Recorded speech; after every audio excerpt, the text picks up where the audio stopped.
Hello guys, Crispy here, welcome back to another video. In this one, my friends, I'm going to be testing a GeForce RTX 5060 Ti in GTA 5 Enhanced. This one is the Palit Infinity³ version of the card. I am running it with the latest Nvidia drivers and I'm not manually overclocking it. You can see all of its specs right here in TechPowerUp's GPU-Z, and it's the 16GB version of the card. If you're buying a 5060 Ti, make sure that it's the 16GB, because 8GB sucks in 2025. And over on the left, I am pairing it with a Ryzen 7 9800X 3D CPU and 32GB of RAM to avoid CPU bottlenecks. It's a GPU benchmark after all. So let's get into it, shall we?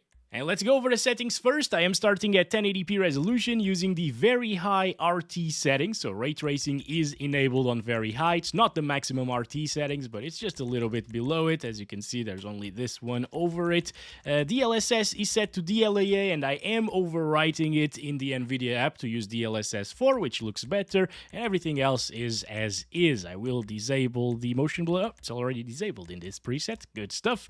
So this is it. Let's go ahead and try the game at 1080p resolution with these settings. As you can see, it seems like it's going to be a pretty smooth experience. 100 plus FPS at the moment at the start. Let's grab our car actually, and also temperature, GPU temperature is bugged again. I don't know why that happens sometimes, but I'll just restart the entire computer to fix it. There we have it, much better, 50-something degrees Celsius on the GPU. It's still very cool, of course, for a graphics card, and this cooler is actually pretty good, the Palit Infinity³ version, 3 fans and stuff on a 180-watt GPU that doesn't ever reach 180 watts, you know. That will do a very good job indeed, while staying silent, but yeah, not 22 degrees Celsius. Great of a job, right? But anyway, let's start counting our FPS. Alright, here we go. Nvidia car is up and running right now. We're getting really stable frame rates here, since we don't really reach like 160 frames per second. It doesn't stutter whatsoever, because this game starts stuttering at around 160 to 170 FPS. Actually, the menu was stuttering because of that, but yeah, since we're not reaching close to those values, well, right now we're close, so the frame time is a little bit weirder now.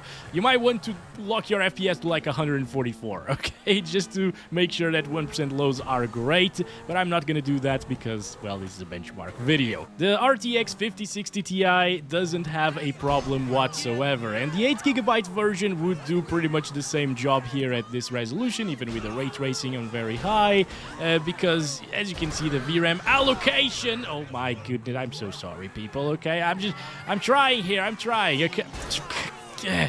Anyway, the VRAM allocation is really low at below 7GB, so in this particular title 8 gigs won't be a problem, but I really don't recommend anyone to pick up the 8GB version of this card, because in other games it will matter a lot. I feel like they should have done like a 12GB 5060 Ti actually, and only one version of it, because that would be more sensible, I guess, for a card with this performance. Okay.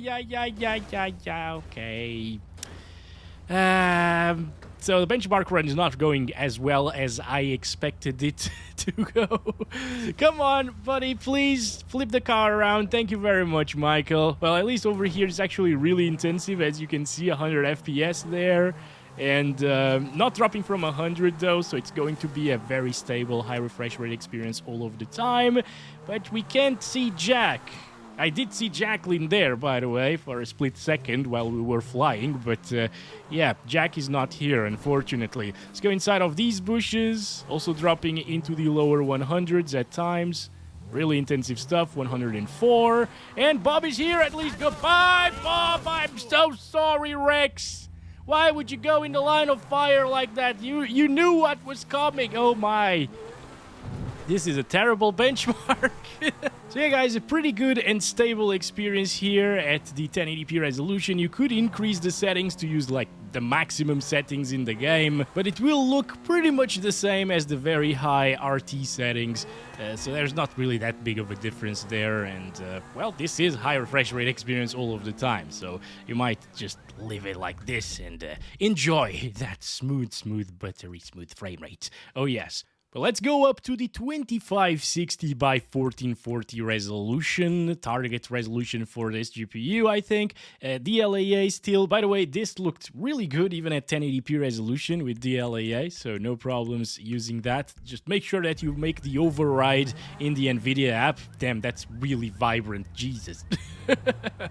I don't know why this happens in GTA 5 every time, but whenever I want to play this game at 1440p in this monitor that I'm using, it's a 4K monitor with dual mode. It has 1080p, which I tried at 1080p, of course. So it's 1080p native resolution as well as 4K native resolution, you know. So it definitely looks better than like just using a 1080p resolution on a 4K display or 1440p display. It's not as sharp as native resolution 1080p, but it's very, very close. So it looked great with DLAA. But then every time I set it to 1440p in this title, it looks so vibrant that I don't know why. it's really weird, right? It actually looks really cool, but it's like we have a vibrancy filter over everything.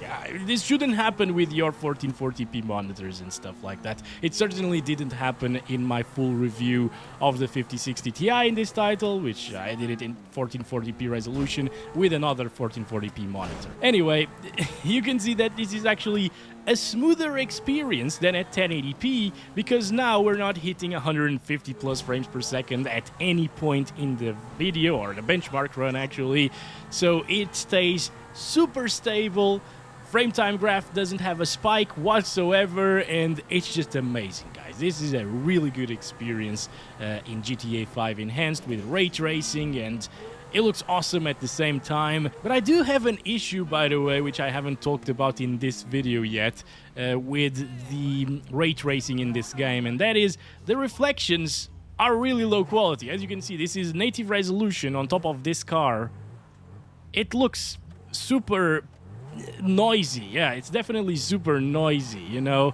If I can grab a car that's more reflective and also very good at the same time, maybe that's one over there. Yeah, you can see that those reflections, yeah, they're ray traced, yeah, they're accurate, but this game desperately needs some ray reconstruction built into it. That would be so awesome if they actually updated the DLSS version to DLSS4 within the game itself, so you wouldn't need to go to the Nvidia app and do that. Obviously, it's a very easy thing to do, but still, it would be nicer to have it inside of the game.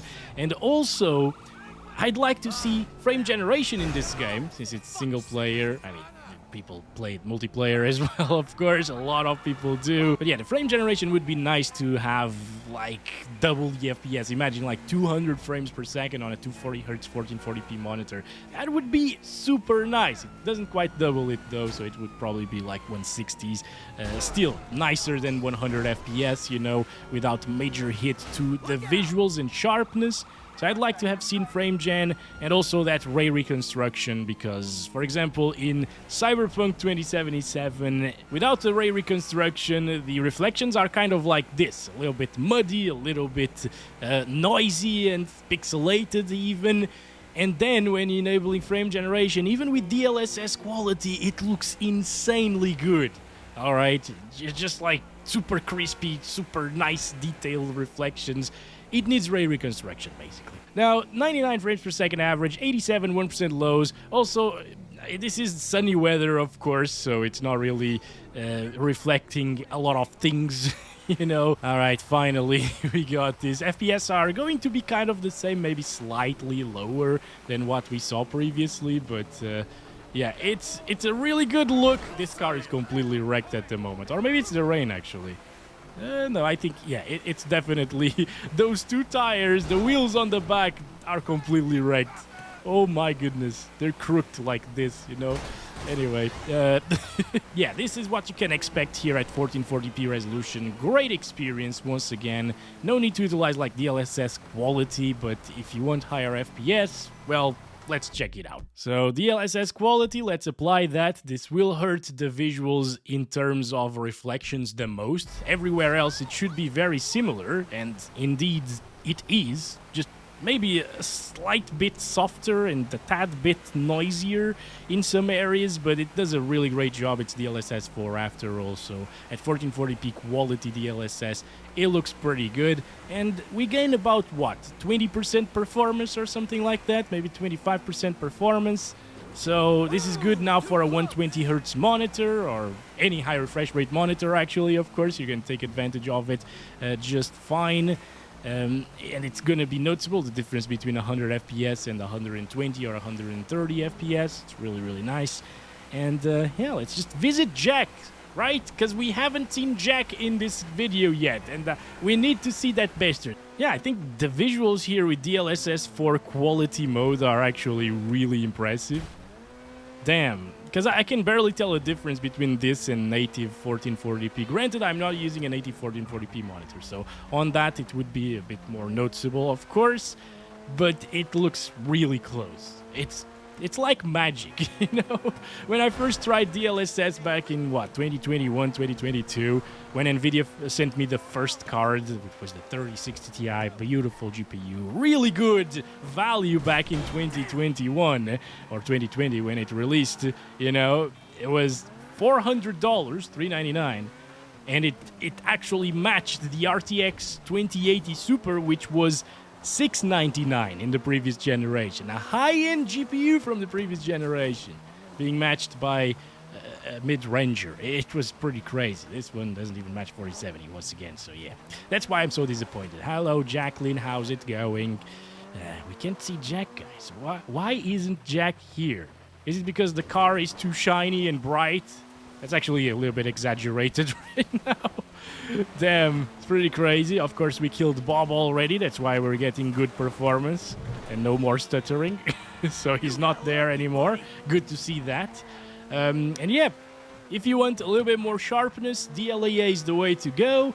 If you want a little bit higher FPS and not sacrificing the sharpness by all that much, DLSS quality is the way to go. Just keep in mind that the reflections won't be as high quality. Now, up to 4K resolution now, still with a very high preset, in terms of very high ray tracing preset, actually. Let's do DLAA again, so native res at 4K with the DLAA sharpening, which is really nice, of course. And this gives us 40-ish frames per second. Now, I gotta mention this. I said it's a really great experience because it is a really great experience. That doesn't mean whenever I say that it's a great experience, buttery smooth and stuff like that, doesn't mean that it's a great buy, all right? It all depends on the price that you can find this GPU at. And also, as I mentioned tons of times already, it's very disappointing for the performance it gets. But I guess there's nothing really at around this price point, brand new, if you can find it at MSRP, so I just wish it was faster, guys. At least if it matched the RTX 4070 with 16 gigabytes of VRAM, I would be able to justify its $430 MSRP. With this performance, just being a little bit faster than 4060 Ti. Yes, it's a great price drop from $500 from this 4060 Ti 16 gigabyte, but that GPU was also dropped to $450 a few months later, so it's not really that big of a difference in reality.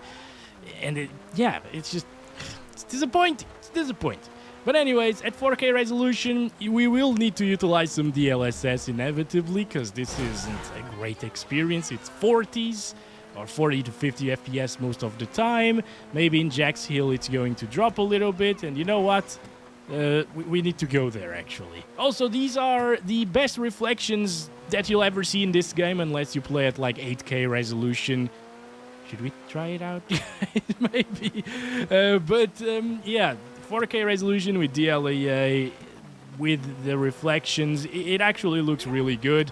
However, I can still see some noise on them, so still not amazing. Now, let's stop it there, you know, because this isn't amazing. Let's do the DLSS quality here.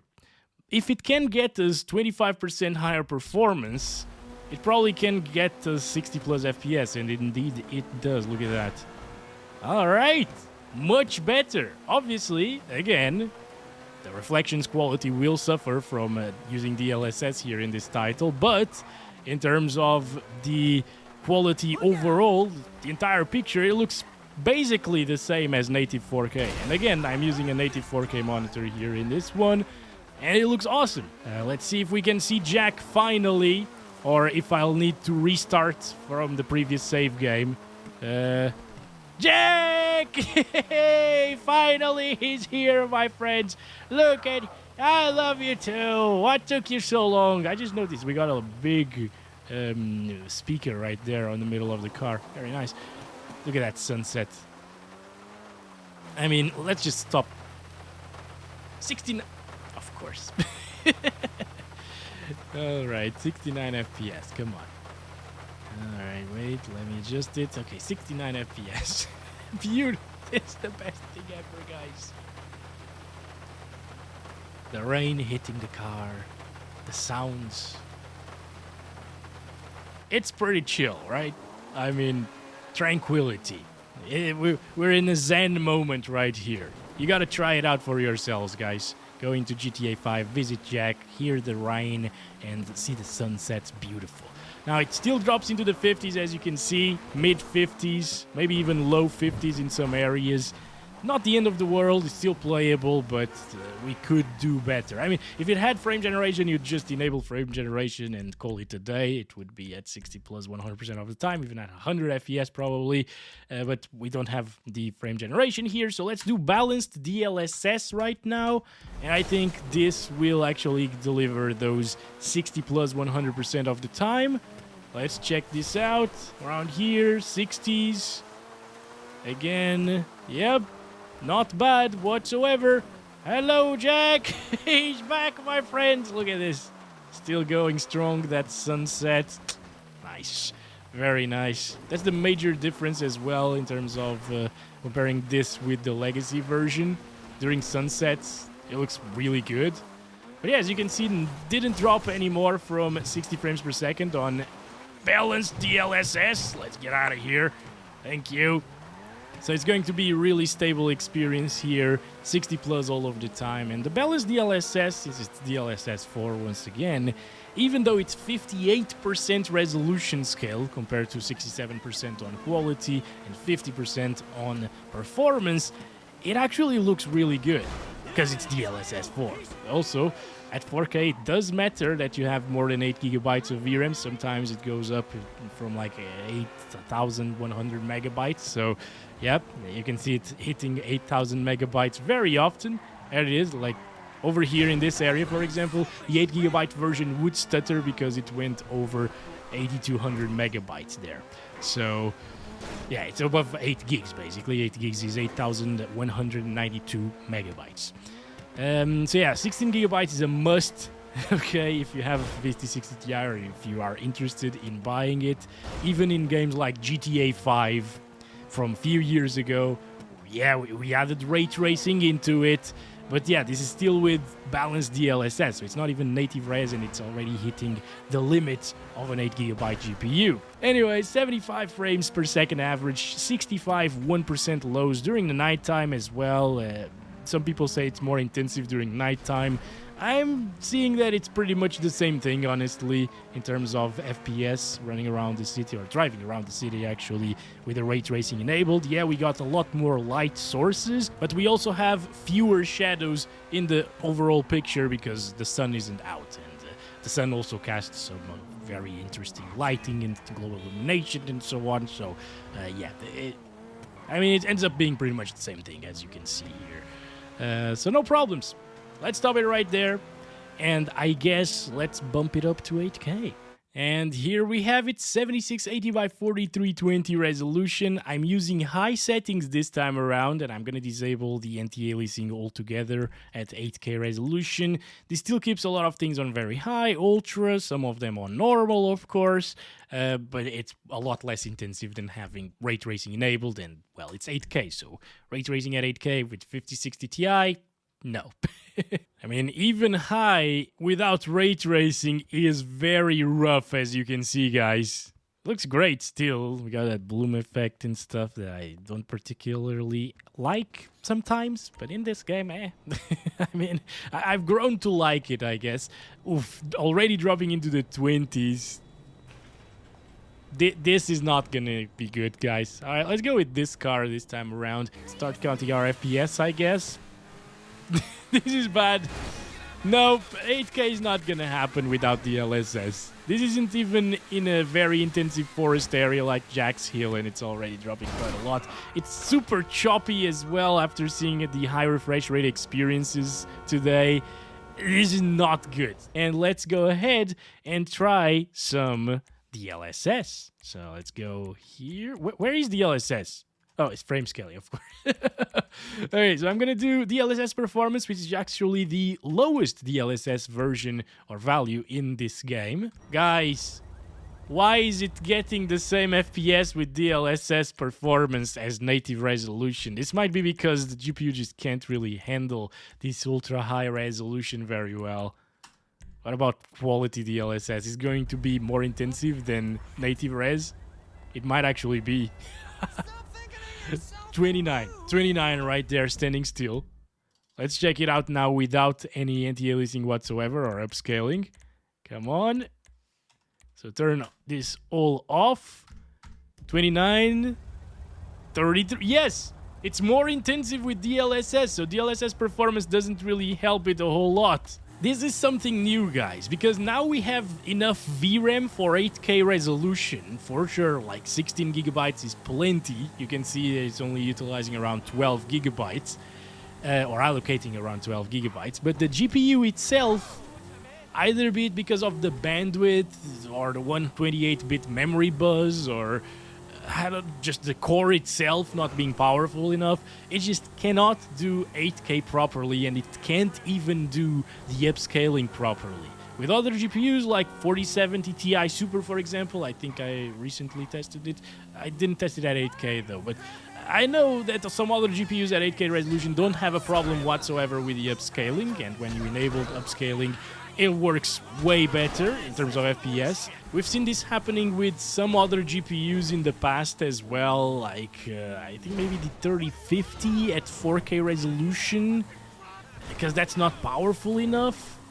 But this one isn't powerful enough for 8K. At least at 4K it still provides really decent results, right? And super playable results. Hello Jack, how you going? 8K Jack over here, my friends, very nice. So no problems. This is obviously beyond what people should play at as a resolution in 2025. 20s, low 20s at times, pretty crappy. Goodbye, Bob. There we go. Good stuff. Rex, go away, buddy. You're free now. You are free. Actually, we also freed him the first time around. If you remember, like, if you think about it, he went to heaven. So yeah. Anyways. Oh boy, that's been it for this one. Thanks very much for watching this video. I hope you guys enjoyed it, and I'll catch you in the next one very soon. As always, love you all. Bye-bye.